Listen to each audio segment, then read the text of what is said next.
తర్వాత ఏది జగన్ వచ్చిన తర్వాత చూసుకుంటే అదే రేటు దగ్గర సర్క్యులేట్ అయినవి తప్పించి తగ్గలేదు, పెరగలేదు. అక్కడ స్టికాన్ అయిపోయింది. తర్వాత ఇప్పుడు దెబ్బ చూస్తే మొత్తం పడిపోయి ఉన్నాయి.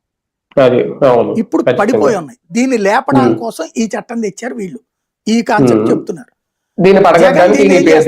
ఇప్పుడు ఇట్లాగే కంటిన్యూ అయితే రేపు భవిష్యత్తులో గనక ఈ 29 గ్రామాల రాజధాని అన్నారు అనుకోండి, విజయవాడ గుంటూరు వాళ్ళకి కోపం వస్తుంది కదా. ఇక వాస్తవంగా చంద్రబాబు ఎప్పుడైతే ఆ లోపలికి ప్రకటించాడో రాజధాని, విజయవాడ గుంటూరు డౌన్ అయిపోయి రియల్ ఎస్టేట్. అందుకే కదా నేను మళ్ళీ ఆ ప్రకటన చేసినట్టున్నారు బాబు గారు. విజయవాడ 90 లక్షలు 95 లక్షలు చెప్పిన ఇల్లు ఇప్పుడు 60 లక్షలు 55 లక్షలు చేస్తున్నారు కొనేవాడు ఇప్పుడు విజయవాడ గుంటూరులో. సరే, ఇలాంటి ప్రకటనలు చేసినప్పుడు ఫస్ట్ ప్రభావం అయితే రియల్ ఎస్టేట్ మీద చూపిస్తుంది, కరెక్టే.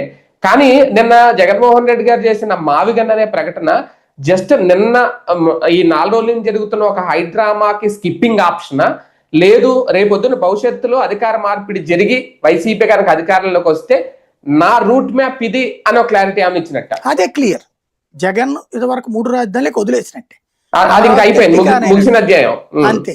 కాబట్టి అమరావతి ఎక్స్పాన్షన్ నేను వస్తే చేస్తానని చెప్తున్నాడు జనానికి. అంతే, నేను వస్తే మావిగన్. వీళ్ళు గనక విజయవాడ గుంటూరు ఇవన్నీ కలిపేశారనుకోండి, రేపు పొద్దున జీవితకాలం గుర్తుపెట్టుకుంటారు జనం.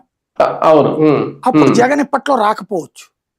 వీళ్ళు 29 గ్రామాలకే పరిమితం చేశారనుకోండి, రేపు జగన్ ఆ పాయింట్ చెప్పొస్తాడు, నేను వచ్చి 3 కలుపుతానంటాడు.